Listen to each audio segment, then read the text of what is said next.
Is the United States going to kick off military operations against Iran this weekend? I do not think so, but we're going to dive into what has been said from top national security advisors being reported around the president, as well as looking at the aircraft movement that have transpired over the last couple days all over social media. There are key planes inside those movements that I think are the last chess pieces you need on the board in order to conduct operations inside Iran. So we're going to look at that today. But first, we're going to jump into what has been said in and around the president's circle. So according to OSINT Defender, now top national security advisors have told President Trump that the United States is ready for military operations as early as Saturday. But likely any timeline would be later than this weekend. I would agree with the latter part of that, being that the United States could conduct operations this weekend. We've seen a massive amount of firepower move to the region over the last 3 or 4 weeks. This is not question that that amount of iron that is in the region could do significant damage to any adversary. That said, we don't have all the players in place. Now, I have questioned what is the objective here. That is something that we probably could dive into a whole nother video in of itself. And I don't know, or at least I haven't seen it clearly stated what the objective is. Or rather, I've seen it migrate. What it was originally at the turn of the year was the Iranian regime was struggling. It was facing dissent inside. There were riots and it was going to crumble from within. And it just needed a little nudge to knock the regime over. And now it seems like it's morphed back into the nuclear piece, that Iran can't have nukes. There have also been a couple other red lines that have been thrown out there, have been part of this talks, right? We've seen that they must reduce their ballistic missile use, which they're obviously huge fans of and view it as an integral part of their defense and offensive capability. They have to stop using proxy forces in the region to destabilize it. Again, big fans of that for the Iranian regime. And then they have to stop oppressing their people. Now, Iran has come out and said they will discuss the nuclear piece, and they've obviously had 2 rounds of negotiations thus far. Again, how serious that is and how well that's progressing, I think that depends on who is making the interpretation there. But they've explicitly said they will not talk about unrealistic things. President Trump said no nuclear weapons, and we fully agree with that. That could be a very good deal. Of course, in return, we expect sanction lifting. So that deal is possible. Let's do not talk about impossible things. And when you read between the lines, ballistic missiles, proxy forces, and crushing any kind of uprising inside their nation doesn't appear to be on the table. So is this setting us up to trip into a conflict? I mean, it sure does feel like it. Now, when it comes to conducting operations inside Iran, while the United States could do that today, I don't think it is optimal, nor will we see it happen this weekend potentially, unless, again, the element here is to have an element of surprise. And I use that term obviously very loosely because everyone and their brother knows the buildup that's been transpiring.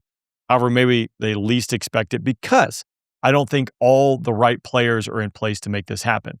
Now, over the last few days, we have seen in open source reporting tons of jets moving to the Middle East. Of that, it has included F-22s and F-16s, and that's what we're going to talk about now. The F-16 piece. This is critical because we've seen McIntyre F-16s as well as Bengal F-16s that are moving towards the region. Now, these jets are Block 50s and Block 52s. That is the Wild Weasel F-16 of the United States Air Force, going out there and conducting the Suppression of Enemy Air Defense mission, the SEAD mission set, which is critical when we talk about a nation that has integrated air defenses. And when we look at Iran, we look at Operation Midnight Hammer, the F-16 found its way into that fight because of its legacy and its capability when it comes to suppression of enemy air defenses. It carries a specific weapon, carries a few specific weapons to be specific, but the one we're talking about today is the HARM, the high-speed anti-radiation missile. And you can see it if I expand this here a little bit. This is a HARM. F-16 is able to carry 2 of them. This is used in conjunction with the HARM targeting sensor that Block 50s and Block 52s carry on their jet that sniff out enemy radar sites. And they'll use the HARM to shoot it towards a radar site. That missile is able to hone in on that radar energy and hopefully disrupt, destroy, or degrade the enemy's capability to target other aircraft with surface-to-air missile systems. This is critical when we talk about a country like Iran that has advanced surface-to-air missiles. Now, the F-16 is a 4th-generation platform. It is not stealth. And really, this is woven into a whole package when it comes to SEAD, which is a very complex mission set and near and dear to my heart because this is what I used to do. But when we talk about SEAD, we're now integrating with F-35s that have a very good electronic attack capability. They don't have a kinetic capability when it comes to the harm. Maybe some other things like dropping bombs, but it's not its most effective configuration when we talk about the F-35 and SEAD, as well as the E-18 Growler, coming off both the USS Abraham Lincoln and most likely soon to be the USS Gerald R. Ford that's making its way to the region. You now have additional electronic attack capability. And we're not even talking about cyber in space. This is a whole package. Again, it's very, very complex and a lot of planning that goes into it.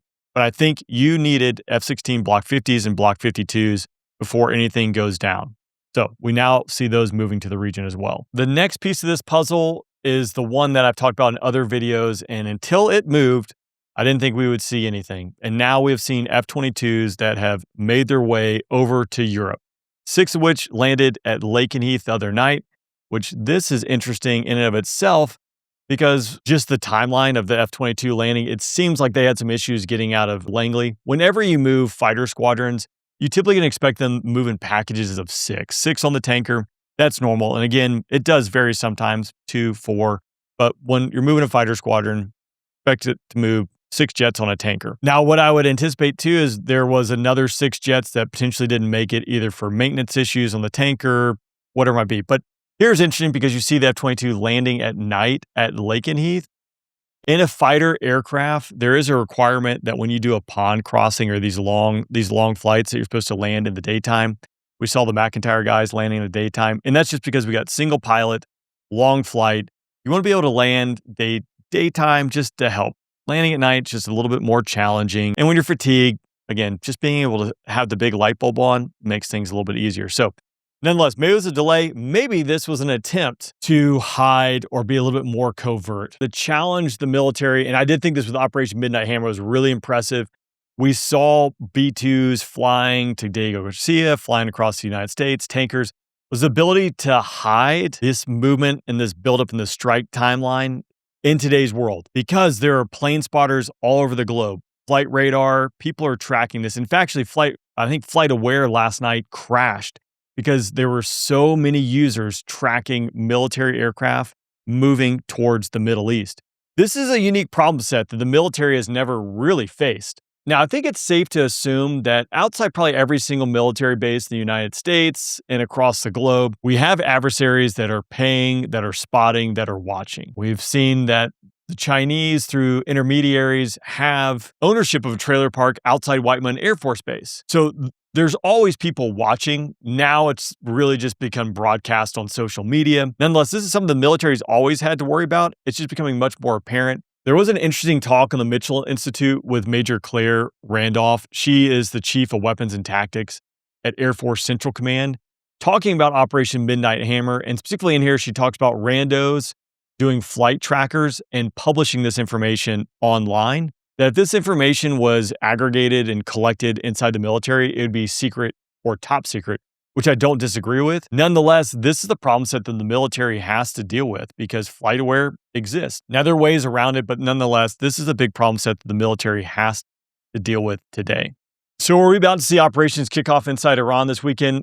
I don't think we will. However, it does seem like everything that is transpiring is just moving us closer and closer to action inside Iran. When that transpires, who knows? But the key players, I think, to at least be able to start and kick off an operation like Operation Midnight Hammer are now soon to be in place. They're still in motion to get there, and there's some logistics and bed down and all the things that go into making operations happen from a fighter squadron in a deployed location.